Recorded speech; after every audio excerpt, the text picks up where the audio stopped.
शेरनी की नस्ल कभी सियार नहीं पैदा करती और बहुजन की माँ कभी गद्दार नहीं। वह मेरे सर को तेरे संविधान से मिला है, ये सम्मान भी मुझे तेरे संविधान से मिला है। औरों को जो मिला होगा वो उनके मुकद्दर से मिला होगा, मुझे जो कुछ भी मिला है वो तेरे संविधान से। अतीत का बेटा ढेर और डैनियल का बेटा सवा। भैया हलक से जान निकल गई लेकिन हाथ से पिस्तौल नहीं छूटा। वाह महाराज वाह। जो 100 किसान के ऊपर से गाड़ी गुजार दे वो साधु संत है? बोलिए। वो शेरनी का दूध है जो जितना ज्यादा पिएगा वो उतना ही ज्यादा दहाड़े। ईवीएम के खिलाफ एक आंदोलन कर दो ना, कमल ही नहीं महाराज पूरा तालाब सूख जाएगा। देखिए बाबा साहब ने जो अधिकार हमको और आप लोगों को मिला है ना, बाबा साहब को हम भुला नहीं सकते हैं। बाबा साहब वो हस्ती हैं कि जिनको लोग पूजनीय मानते हो, पूजनीय मानना भी चाहिए। हिंदू मुसलमान सिख ईसाई सबके लिए बाबा साहब ने बराबर अधिकार दिया। अगर बाबा साहब चाहते तो उनको स्वर्ण समाज वालों ने सताया था तो चाहते तो उनको दबा सकते थे, बहुजन साथियों को ज्यादा अधिकार दे सकते थे। लेकिन आपने कहावत सुनी होगी कि शेरनी की नस्ल कभी सियार नहीं पैदा करती और बहुजन की माँ कभी गद्दार नहीं पैदा करती। तो बाबा साहब बहुजन से थे, उन्होंने सबका साथ सबका विकास और सबके विश्वास की बात रखी, संविधान में सबको बराबर का अधिकार दिया। बाबा साहब ने हमेशा एक तरफा कभी फैसला नहीं किया, सबको समानता। हमें जो जो अधिकार मिले हैं, ये नहीं है कि हाँ ब्राह्मण महिलाओं को ज्यादा अधिकार, दलित महिलाओं को कम अधिकार, नहीं, ब्राह्मण मतलब सबको बराबर। बाबा साहब और गांधी जी के बीच में भी एक बार नोकझोंक हो गई थी हिंदू को लेके। उन्होंने कहा हिंदू कोई धर्म नहीं है, वास्तविक में हिंदू कोई धर्म नहीं है। ऐसे प्रधानमंत्री भी जानते हैं और भी लोग मानते हैं सत्य सनातन वैदिक धर्म है। उस पर बाबा साहब की और गांधी जी की नोकझोंक होने लगी।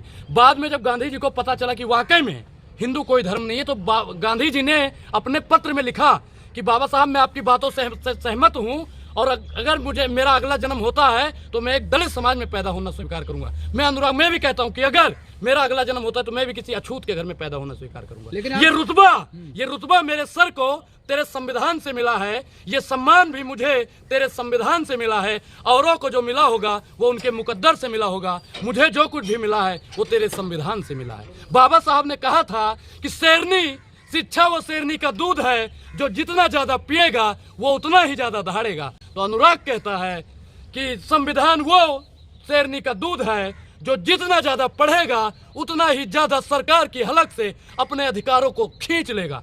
अभी भी कुछ लोग हैं जो घोड़े पर चढ़ना चाहते हैं। अरे चढ़िए, हमको दिक्कत नहीं है, लेकिन बाबा साहब ने वो मंत्र दे दिया है कि आप स्वर्ण समाज के सर पे बैठ जाओ।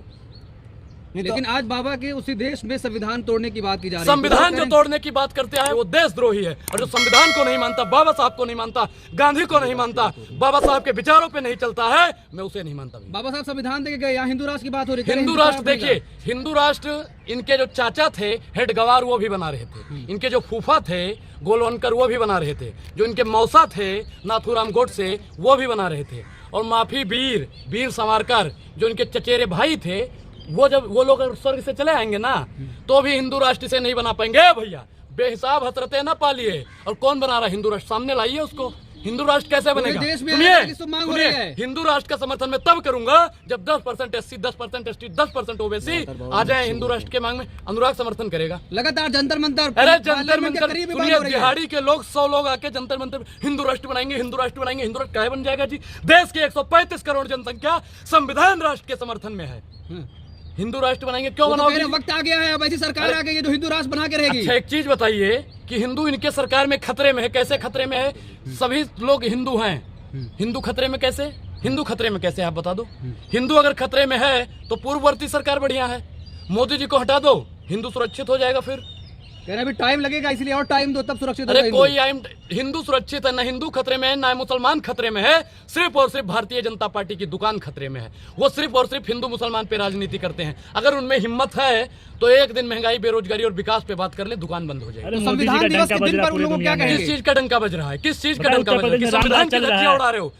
इस चीज का डंका बज रहा है कि लोकतंत्र की धज्जियां उड़ा रहे हो। इस चीज का डंका बज रहा है कि बाबा साहब को नहीं मानते हो, या इस चीज का डंका बज रहा है कि आप गांधीवादी विचारधारा को राम राज्य चल रहा है, राम राज्य माफियाओं का राज खत्म कर दिए। अच्छा एक चीज बताइए, राम राज्य में किसको मिट्टी में मिलाया गया? ये बताइए। ये राम राज्य है, ये आतंक राज है। राम राज्य को भी बदनाम करने का अगर किसी ने काम किया है तो भारतीय जनता पार्टी ने किया है। माया के दीवानों, ऐसा काम न करो और राम का नाम तुम चंद वोटों के लिए बदनाम न करो। अरे राम पे राजनीति काहे करते हो? इस्लाम पे राजनीति काहे करते हो? वाहे गुरु पे राजनीति काहे करते हो? आखिर क्यों? अरे माफिया को मट्टी में मिला दिए, अतीक के बताइए। बेटे का इनकाउंटर हुआ है, माफिया को मिट्टी में मिलाया जा रहा है। आप कह रहे हैं कि राम राज्य नहीं आया है। इसका अतीत का बेटा ढेर और डैनियल का बेटा सवा शेर, उसको छोड़ दिया जाता है, उसका इनकाउंटर हो जाता है। भैया काहे? आपको संविधान पे भरोसा नहीं है, आपको अपने लोकतंत्र पे भरोसा नहीं है, आपको न्यायालय पे भरोसा नहीं है। अरे भैया काहे बुलडोजर चला रहे हो, काहे इनकाउंटर करवा रहे हो? आप न्यायालय बंद करवा दीजिए, सुप्रीम कोर्ट बंद करवा दीजिए, जितने भी जज हैं उनको भैया बैठा दीजिए। कह रहे हैं पुलिस से गोली चलाएंगे, छोड़ दिए जाएंगे। पुलिस पे कौन सी? एक चीज बताइए भैया, हलक से जान निकल गई लेकिन हाथ से पिस्तौल नहीं छूटा। वाह महाराज वाह, वाह रे महाराज वाह, वाह रे तेरी लीला। आप माफियाओं के साथ कह है। रहे थे पुलिस पे गोली सीधा मैं क्या कह रहा हूँ, गलत हो उसे कोर्ट सजा देगी। अतीत अहमद के बेटे को सजा दे देते, 10 साल की 20 साल की उम्र कैद दे देते, फांसी की सजा दे देते, लेकिन वो कोर्ट को देने का अधिकार है। अरे तुमने पुलिस वालों को तो सरकारी लाइसेंस दे दिया जी, जिसका मर्जी ठोक दो, इसको मर्जी ठोक दो। कहाँ का है भैया, कहाँ का नियम बना लिया अरे तुमने? खूंखार अपराधी तो ये ठोकेगा नहीं। एक चीज बताइए, हाँ। जो 100 किसान के ऊपर से गाड़ी गुजार दे वो साधु संत है? बोलिए, साधु संत है वो? कह रहे हैं उन पे कि आप स्टेट लोग को बात चुनौती नहीं। देंगे इस तो मारे देश में जाएंगे। सुनिए, इस देश में सिर्फ और सिर्फ चुनिंदा मुसलमानों को चुन चुन के मारा जा रहा है। मैं भैया देखिए, अतीत अहमद का बेटा अगर गलत था तो उसे न्यायालय आप भी ओवैसी की भाषा बोल रहे हो। मैं ओवैसी की भाषा नहीं बोल रहा हूँ। आप जाइए और उनके क्या नाम था उनका, जुनेर और जुनैद और नासिर। उनके आरोपियों को भी मारिए ना। ऐसा तो है नहीं कि मुसलमान ही आरोपी है। आरोपी यही तो बात तो वैसी साहब कह रहे हैं, आप भी उसके हमें मिला रहे हैं। ओबीसी साहब ने गलत कहा है, बोल दीजिए आप गलत कहा है। देखिए संविधान में सजा का प्रावधान सबके लिए। ऐसा तो है नहीं कि भैया मैं ब्राह्मण हूँ, अगर मैं अपराध करता हूँ तो मैं संस्कारी हूँ। आप मुसलमान हो, आप अगर कुछ कर देते हो गलत तो आपको गोली मार दिया जाएगा। ये भाई साहब SC ST ओबीसी से आते हैं तो इनको कुछ नहीं कहा जाएगा। ये संविधान के खिलाफ है और ये संविधान की तौहीन है, बाबा साहब की तौहीन है। अगर माननीय मोदी जी मेरी आवाज सुन रहे होंगे तो मैं उनसे कहना चाहता हूँ कि मोदी जी, फर्जी जुल फिजूल के मुसलमानों को मारना बंद कीजिए, मस्जिद गिरवाना बंद कर दीजिए, वास्तविक मुद्दों पे बात कीजिए। आज बाबा साहब का जन्म दिवस है और तमाम SC ST ओबीसी भाई अगर मेरी बात सुन रहे हो, मैं सबसे कहना चाहता हूं कि एक आंदोलन, संविधान बचाओ आंदोलन कर दो। देश में कोई आंदोलन करने की जरूरत नहीं पड़ेगी। आज मुसलमान मारा जा रहा है, कल हिंदू मारा जाएगा, परसों सिख मारा जाएगा। जब तक सब लोग सड़क पे नहीं उतरेंगे तब तक ये संविधान और बाबा साहब की हत्या करते रहेंगे और ये अनुराग अपने जीते जी होने नहीं तो देंगे। मोदी जी कह तो रहे कुछ लोग हैं जो मेरी छवि को खराब कर रहे हैं। आप भी मोदी मोदी जी की छवि कौन सी मैंने छवि खराब कर दी? लोगों को इकट्ठा कर रहे हैं मोदी जी के खिलाफ। लोगों को इकट्ठा होना चाहिए। जब तक हम इकट्ठा नहीं होंगे तब तक भारतीय जनता रूपी जो कचरा हो गया है देश में वो साफ नहीं होगा। एक EVM के खिलाफ एक आंदोलन कर दो ना, कमल ही नहीं महाराज, पूरा तालाब सूख जाएगा।